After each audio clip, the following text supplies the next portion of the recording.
right, well, let's get started. Welcome everyone to this week's Market Trends Data Report from LotLinx. I'm Jennifer Suzuki. I'm the president and founder of eDealer Solutions. We're a digital phone training company. And today we have one of the founders of LotLinx, Len Short, with us. He is going to help us take a look at some market data, see what's performing out there, and go over some important numbers and changes week over week. We also have a client of ours here today, and a friend of mine, Guido Jr. Guido is the owner and operator of Arlington Heights Ford outside of Chicago. So we are going to look at a bunch of different data here today, and I am not an expert on numbers. I work in dealerships every week. I see what the markets are doing, more grassroots on the ground, but I am seeing a lot of different things trending right now from last week to this week. I hear a lot of manager talk about new processes with the climate changes. Our dealer clients this week have a lot of conversations about what feels different from last week. Last week, everyone was jacked. We had some big weekends. We had some big numbers, big engagement, big sales. This week, it feels a little bit different. You know, I think we're seeing momentum building, but we are also seeing that dealers are experiencing an incredible amount of new challenges and changes that seem to change every day. I can't wait to hear from John today and get his insights on what he's encountering, how he's handling those changes, and what's to come. So today on our agenda, we'll take a look at national numbers, week over week trends. We'll also take a look at the best performing and slower performing markets. And then we'll hear from John, and we'll take a look at our VVO insights, and I'm going to let Lynn kind of share how that works. And you know, to be quite frank, LotLinx has some complementary tools that when I saw them, because I'm always advocating for the dealer, I'm always working in the stores, I was very excited to see this information and to see this data. And I felt like I wanted to be a part of being able to provide something that our industry needs to help them sell more cars. That's precisely why we're here today. Our goal is holding these weekly webinars is to share the market data. You know what's changing, you know what's happening out there to help you sell more cars. So let's first take a look, and we'll take some questions at the end too. Feel free to chat them in along the way. And let's look at our week over week trends. Just keep in mind that everything you're going to see here today is a conglomerate of 3 million websites being tracked with shopper engagement, shopper data, and you've got over 100 million interactions being looked at every day, and it's coming from over 20,000 dealer inventories. And so we've got a lot of great information here today that's just not out there, hard to get. Let's take a look at our week over week. So overall, it looks like sales, you can see our blue line here. You can see our sales look like took a little dip this week, slipped a little bit from last week, but not much gain like we saw last week, but the market's still proving it's recovering. And I think many of us believe new cars were going to really be, you know, move faster than maybe used cars with all those big incentives out there, big incentives I have never seen before in my career. But it looks like, you know, we should hone in on used cars and see what they're doing. And I do think they're doing a bit better than we had anticipated.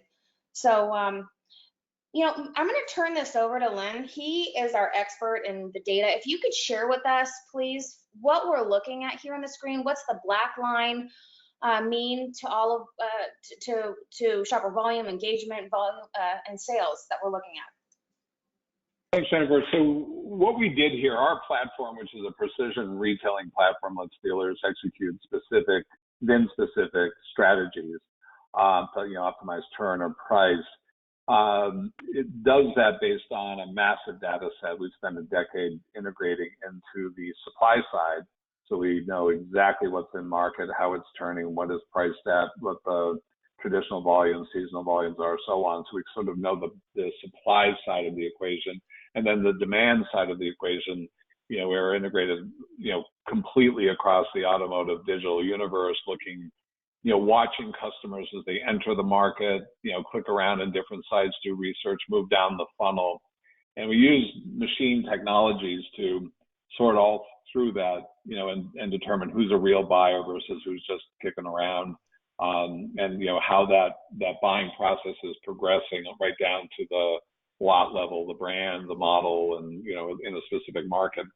So what we decided to open that up for during this crisis, because I thought, listen, the most important dealer information a dealer could have is what's really going on day by day in my market.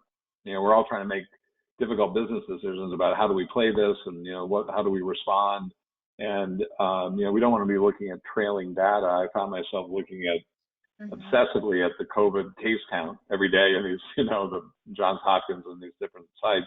And I thought dealers could use the same thing in terms of what's going on in their market. So we opened up our data set to anybody who wanted to use it, and it's been we've had an incredible response to this. So what it shows in the black line is the sales pace we were on going into this crisis.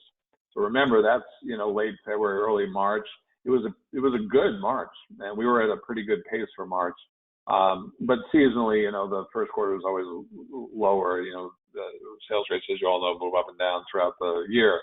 But that's the pace we were on. So we wanted to measure everything versus that pace, how far down we were, and then eventually how we recovered. What we saw is a very sharp drop. I know you all felt it. And then beginning in early April, I was surprised to see a slow and steady recovery. It just kind of hit a low down about 60%, and then over 28 days we had just this consistent recovery. And nationally we almost got flat to just a hair short of flat with how we came in this. And then this past week we've seen it go sideways, a little bit up and down throughout the week, and sort of a slight trend down. So it's so the good news is that as dealers and customers figured out how to respond to the crisis and do business, and that they kind of came back. By the way, it varies widely by market. Some markets continue to be really tough, and I'm sure you could guess which ones they are.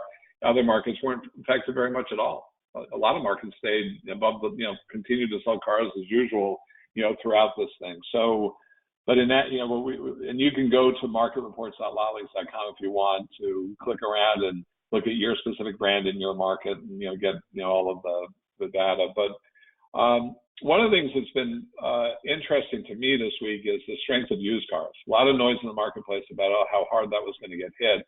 But as you can see, the blue line is the sales pace nationally for used cars, and that continued to improve, and that's good news. And may come in handy as dealers work through what might be temporary new inventory shortages until the factories catch up in August. So we've seen stronger than expected sales pace and demand in used cars.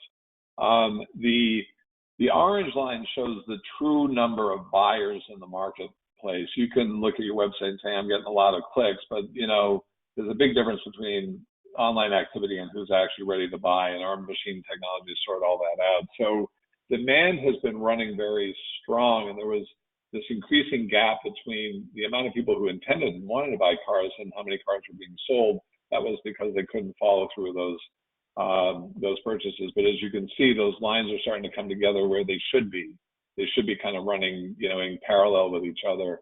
And then the green line shows the intensity of those shoppers, the real, intent to strike on a car. And that was actually running higher than, and pretty high throughout all this. So I think it was a picture of pent-up demand, and a lot of us felt that, right through last weekend. I heard, several dealers say they had, almost record weekends last weekend as people came out in some, markets. So that pent-up demand is starting to play through the market. But as I say, it varies by market and by dealer. There are some dealers in tough markets who are doing just fine. We talked to one last week, in Boston, which is a tough market given what's going on there. But he had what he told us was a record weekend last weekend, and his sales were strong through this week. So individual operators are faring some better than others. And we saw that in 2008, 2009. There were the smart, aggressive dealers who did, who powered through that pretty well. So that's what we see in the marketplace.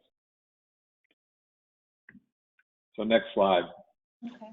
So this week, there's been a lot of movement. Last week we saw 117 markets out of 200 move into actually positive sales territory. That went down this week. There were about 60 markets that kind of fell back below the trend line that we came into this at. So there was a little bit more movement down than up this week. Only one market actually moved into that positive territory.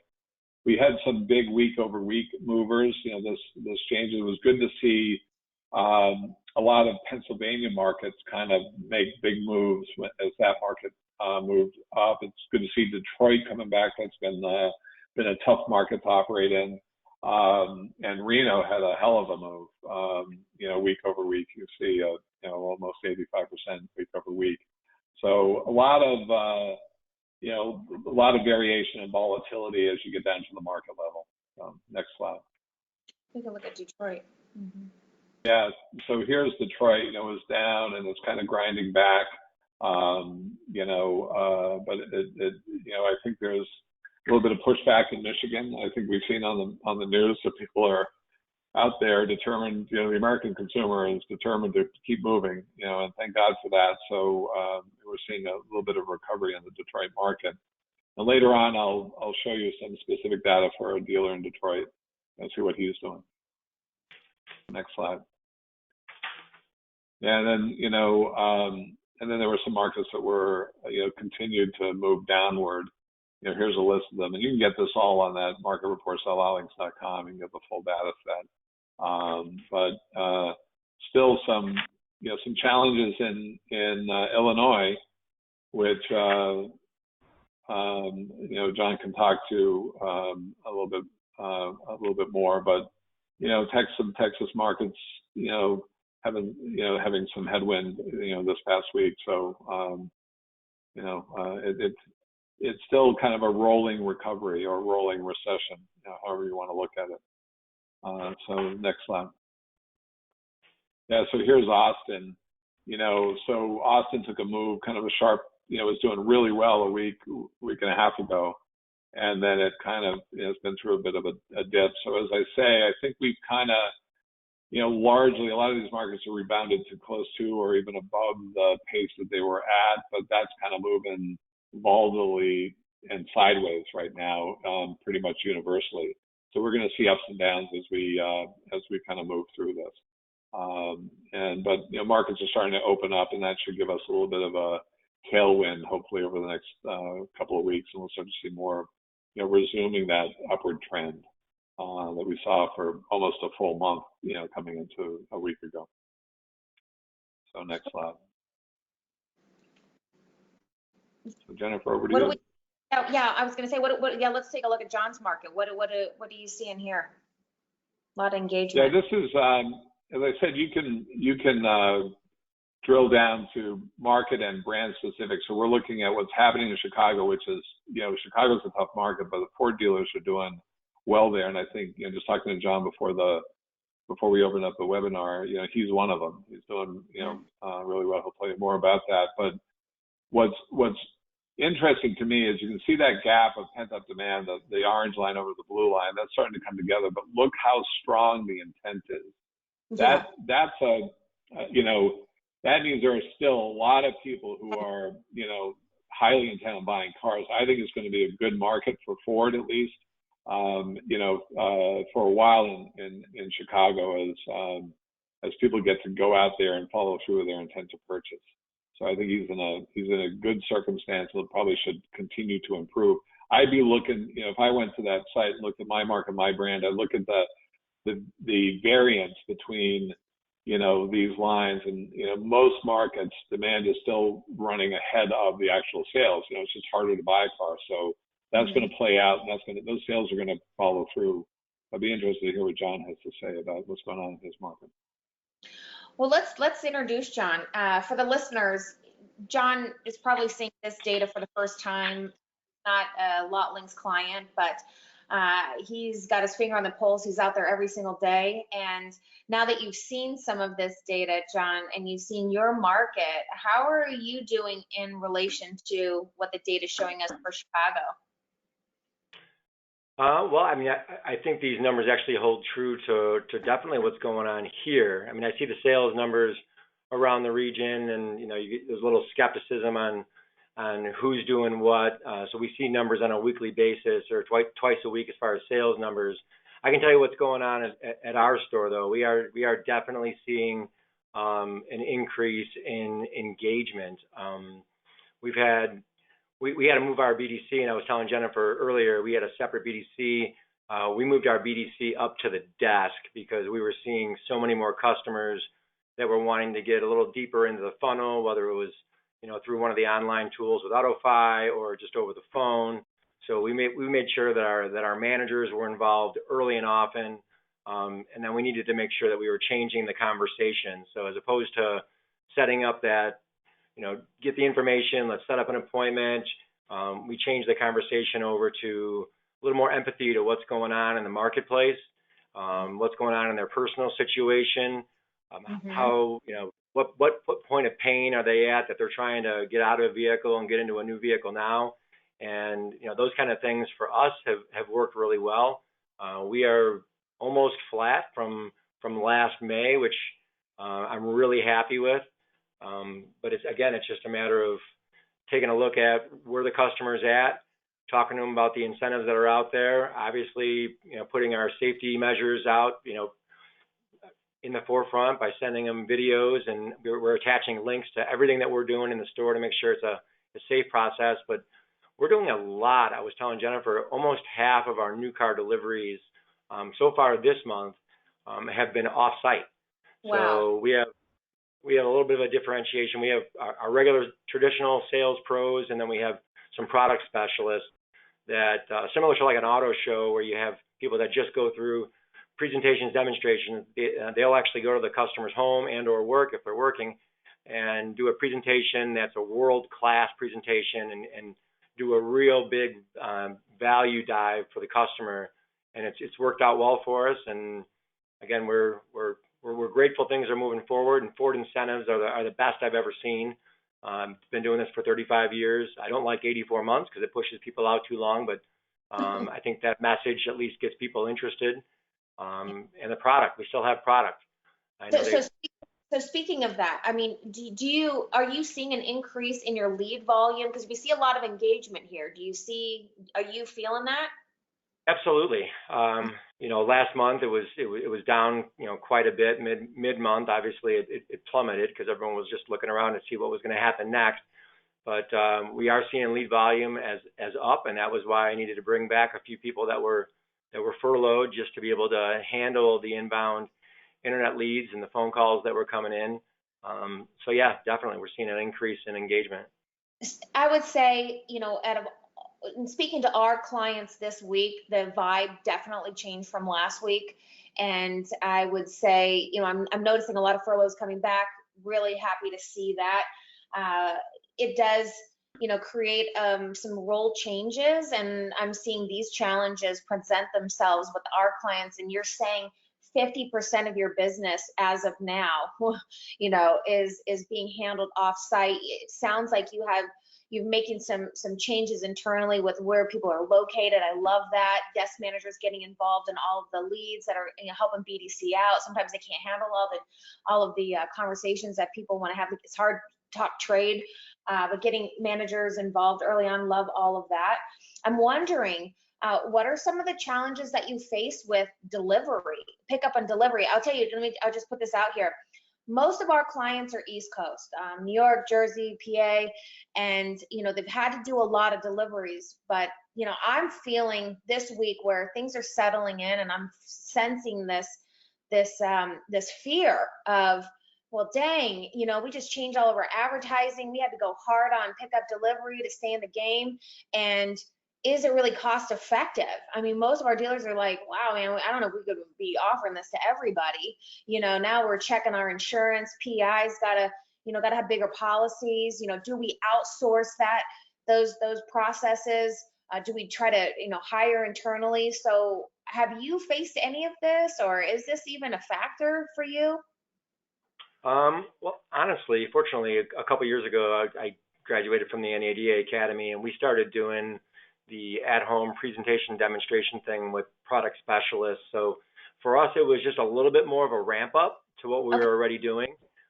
We had to get some of our traditional salespeople up to speed on how to handle that. So if they wanted to get involved in those deals, otherwise, I had these millennials that were just going to the house and doing presentations, demonstrations.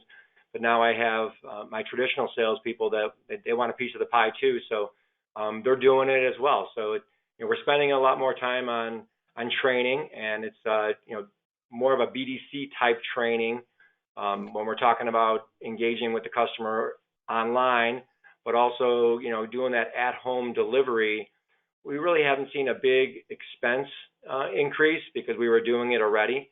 I'm Ford, and I'm sure a lot of other manufacturers are doing something to subsidize and give a little additional money. Ford's giving an additional $100 for remote delivery. So we are offering it to every customer. Obviously, I'd love to have them in the store to be Okay. able to get a finance manager and do all that, but it hasn't cost us any money. And I was telling you earlier, our grosses are good, front end on both new and used.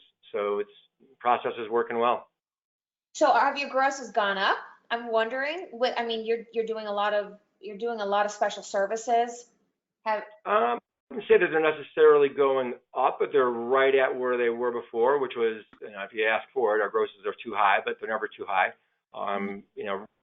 Cars are right about where they were last year this time. Trucks are a little bit above where they were last time. I think it's because, there's less supply out there, so I can afford to ask for a little bit more money, especially the heavier trucks. Ford has a, significant portion of the market for pickup trucks and vans. So we do a lot of commercial business as well.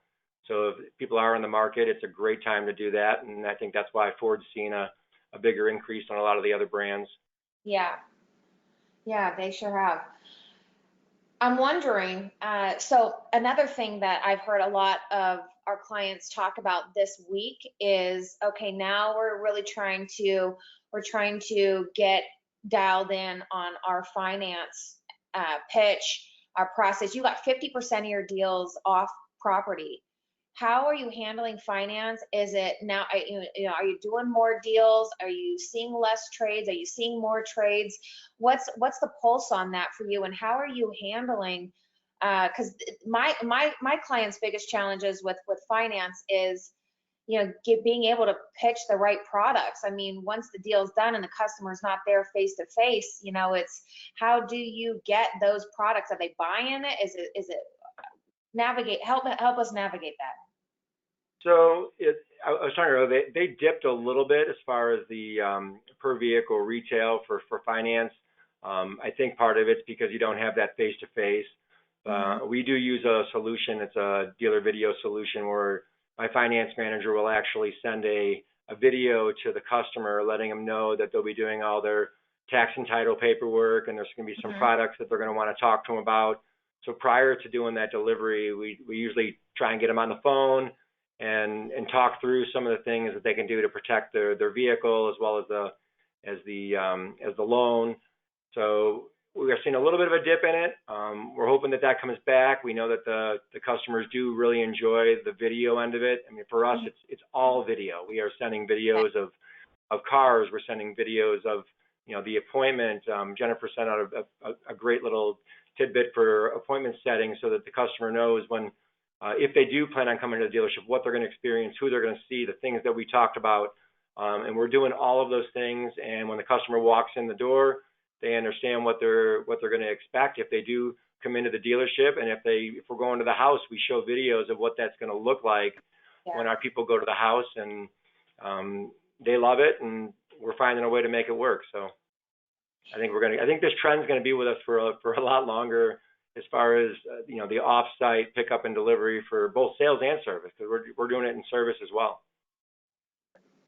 Well, it's like you said, Len, Americans are resilient. They adapt, and dealers are fighters. And I love to hear you know, were finding ways to navigate these new waters, and it sounds like your finger was already on the pulse, and you know, wasn't a big shakeup for you, but you're able to sustain, you know, these new challenges. We were expecting the curve to happen a lot sooner with the online retailing. We were with Roadster 2 years ago, and really expected to see this spike. And what we found was that we were really just giving the customer information and giving them a hunting license to just go out and shop us elsewhere. And what we're finding now is that the people that are engaged, if we're sending the information and staying in touch with them and making sure that we're answering their questions and seeing where they are in the funnel, and again, trying to personalize the process as opposed to just saying, here's your deal, and getting them back on the phone and talking about the issues that are going on, that we develop as much rapport over the phone and through video as we were in person. And I think that's really made a difference for us. And, you know, I think that the dealers that are going to pick up market share during this, they either need to get on or get out, because if you're not already doing it, you're going to need to do it soon. Good advice. Good advice. Len, you got any questions for John? No, it sounds like you've been ahead of the curve, and the consumer, as we know, has been moving more and more online. This is just going to absolutely accelerate it, and I don't think we're going back, right? Yeah. I think there are a lot of the ways that the business used to work that are just gone away for good, and that's probably a good thing. As long as we make it a more efficient process, there's going to be more margin in it. This is a tight and a competitive business, and we need to find everyday ways of finding efficiencies, and I think the more self-directed process gives dealers a lot of opportunity to find those efficiencies. So hopefully that's the silver lining in all of this. Real quick is I did an interview last week with like an auto blog, and I was giving the example, and he was asking me what age range was doing this, and that I see that it was mainly younger buyers. And I usually gauge everything off my parents. They're in their 70s. And, a month ago, 2 months ago, if I was trying to Instacart something to their house because I didn't want to go pick up 4 items at the store, I would just send it there and they'd get frustrated with it.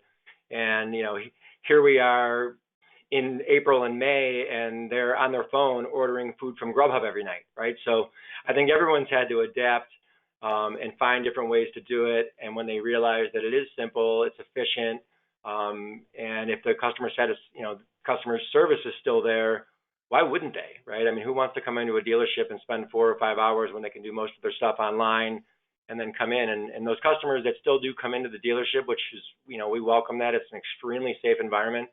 The time to deliver a car has been cut into a quarter because we have so much information. Everything's ready. Everything's as promised. They know what to expect when they get there. They know how long they're going to be there. And that's really what the customers are looking for. So I think customer satisfaction as a whole is going to increase if dealers get on it. We're a 31 year in a row President's Award winning gig with Ford. So customer satisfaction has always been, a pillar for us. But this is a whole new level, and our customers like it. The employees it's part of our culture. So I'm looking forward to seeing what's next. What's the new normal? Yeah, well, we looked at earlier. We looked at some of the data for new cars and used cars, and I want to look at more used car inventory because it seems to be trending. And you and I had kind of talked about what was going on in your store, and you said it was more of a 1-to-1. Is that right? It is. Yeah, we're 1-to-1 right now. And we've been 1-to-1. Last month was a little bit more new than used. I think it was all incentive based, but this month we're 1-to-1. But we're obviously watching what's going on with Manheim and the volatility and all the unsure numbers that are out there. But used cars is holding strong.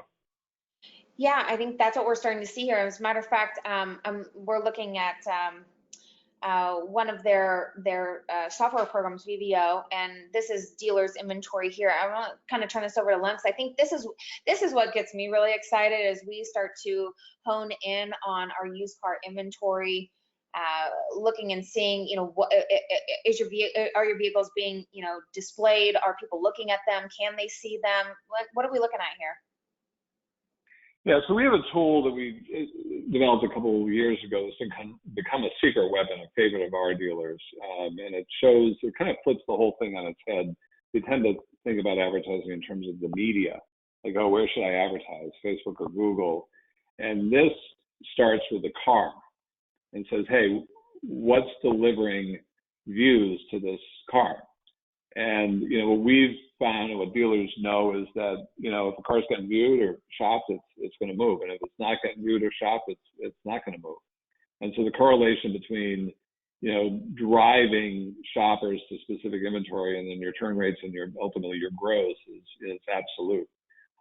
So this allows a dealer to look at his inventory. So across the bottom, I'm showing a dealer in a big Midwestern market, not far from you, John, but he's a Chevy dealer. I figured I'd stay away from Ford. This plots all of his inventory. What I did before this, while you guys were talking, is I'm looking around here. I set this to just his new inventory. You can sort and do all sorts of things. And I'm looking at his Equinoxes. So across the board, he's got 283 Equinoxes in stock right now. And this shows every car. So, you click here, you can see every unit. So here's one that's been on lot for 161 days and it's never been viewed. Here's the next one, it's been on 160 days, never viewed, so on and so forth. So you can see, these cars here have gotten just one view in 30 days. This one's been on 56 days, got one view. And what dealers tend to see is, only a couple of my cars, and largely, my low price used is getting viewed enough. But the stuff I need to sell is under engaged.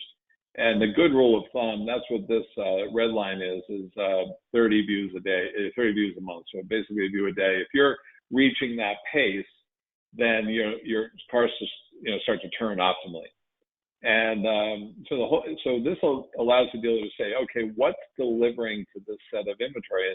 In this case, I got a problem with Equinoxes. I got 283. By the way, only one of them is on pace in terms of engagement. Right, this one's been on. It's been on 327 days. Luckily, it's starting to get some pace of attention here. But and so each of these color codes exactly what media is driving the views to that specific car, what's coming out of SEM or organic or other digital programs, what's coming in, directly, it tends to be return or retargeting visits. You can also see, we've integrated all the third-party platforms, so you can see how those cars are being viewed outside of your inventory. So you can see what's happening to them on, in this case, AutoTrader. You can see the black lines here are the views that their inventory are getting on AutoTrader. AutoTrader tends to be stronger on lower price used, not as strong a engagement device for newer, new inventory. But so, so essentially dealers can use this tool to kind of look, drill down in their inventory sets, look at what's delivering and start to make decisions about, listen, if I need to move this inventory, what do I have to change in terms of my digital strategy to, start getting the attention? So I guess my question to John, I don't have yours. We've met for the first time just about 10 minutes ago or 10 minutes before the call. But what if you were this dealer, and you had 283 Equinoxes, what would you be thinking?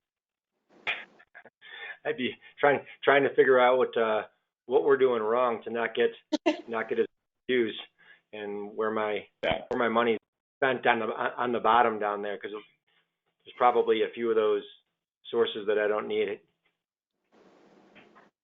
Yeah, and what we tend to coach dealers on is, listen, they've developed smart SEM strategies.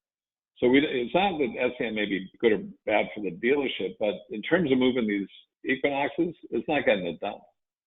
So it starts to allow them to say, hey, listen, if I've got to move this set of inventory, what do I change? What do I heavy up on to start driving traffic? And as we were just talking about, the consumer is moving very much to a deeper engagement online. So all of the things that have been true before this, you got to get cars viewed in order to turn them, are becoming even more true now, right? So if people aren't drilling down to the inventory on your site, they're not starting that engagement process. So, it's all about delivering the traffic there.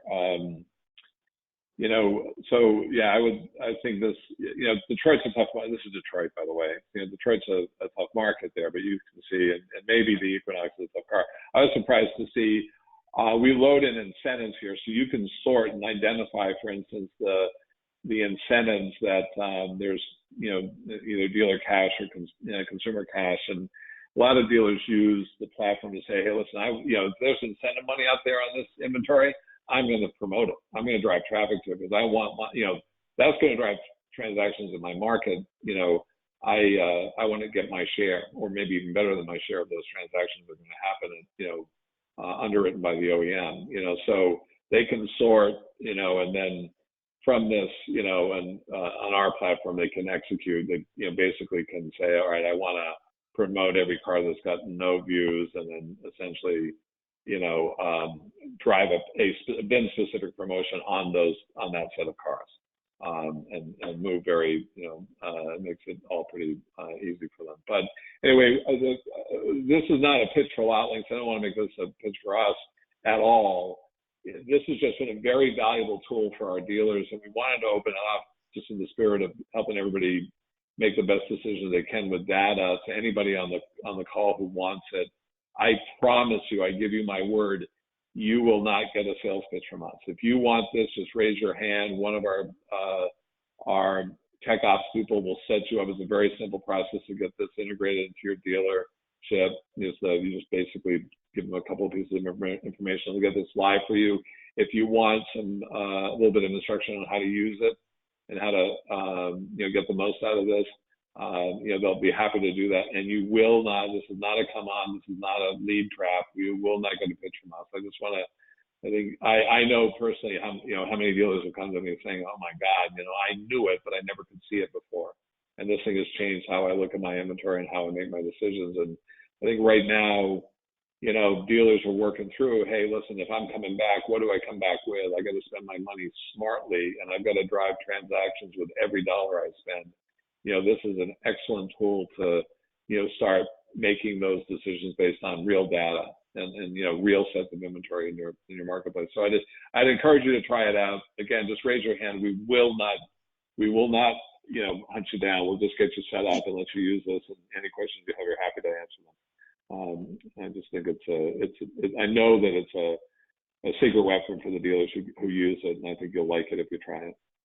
This is an incredible competitive advantage. When I first experienced this, I was just really taken back. I work with dealers my entire life. To have something that can predict, I mean, you can, I mean, it's down to that car, and you know what you need to do. And if we're honing in on inventory and this is complementary to all dealers out there, why wouldn't you use something like this?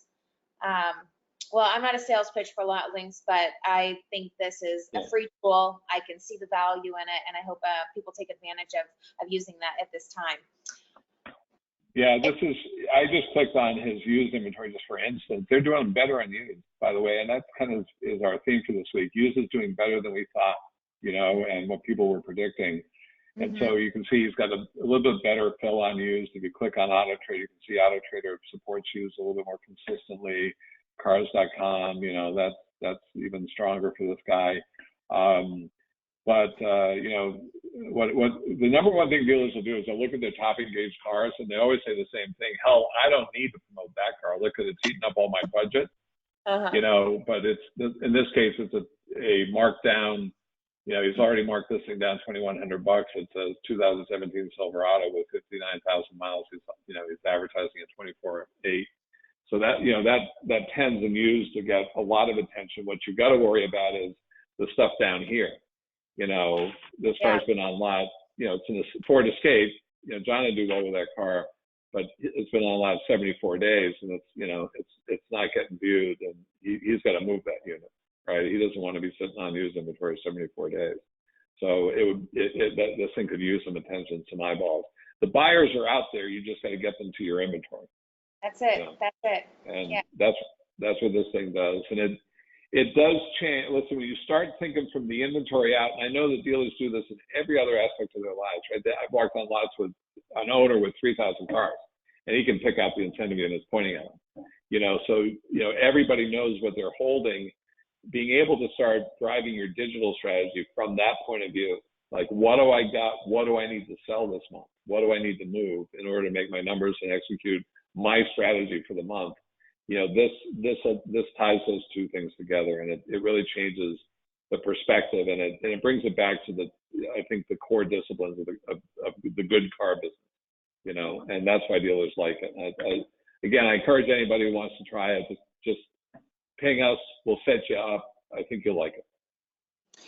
Well, thank you very much for that. It's data for me. By the way, John, that includes you. If you want me to set you up, I'll get you going on this. I think you might find Word, yeah. use of it. I appreciate it. Thank you. Love it. Yeah, Right. good data. Good data helps us make better choices, helps us with our processes internally, helps us inform our own teams. Now's the time to dial in, and I love this. You guys have given us a lot of great information here this week. We'll continue to deliver reports like this on Wednesdays every week. John is available right now if anyone wants to add any questions. Len's here, I'm here. But what we've overall seen here, while we're wrapping this up, if you want to text in some questions, feel free. I know we covered a lot of things in detail today, but the market is still recovering. We see that there's focus on used cars, honing in on that inventory is going to be a big game changer for everybody. Honing in on sales processes, as John described to us, is really been a saving grace.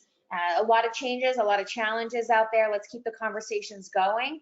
And I think we got to look for a used car dealer next week. I mean, if we're seeing shifts like this, I would love to find a used car dealer that we could bring on and ask questions next week.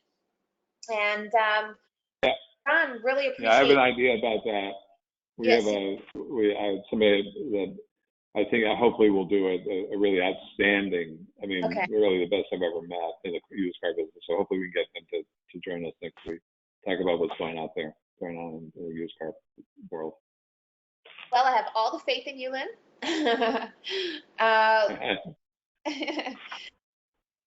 Thank you guys so much for your time and your information. The mission is always to help dealers sell more cars.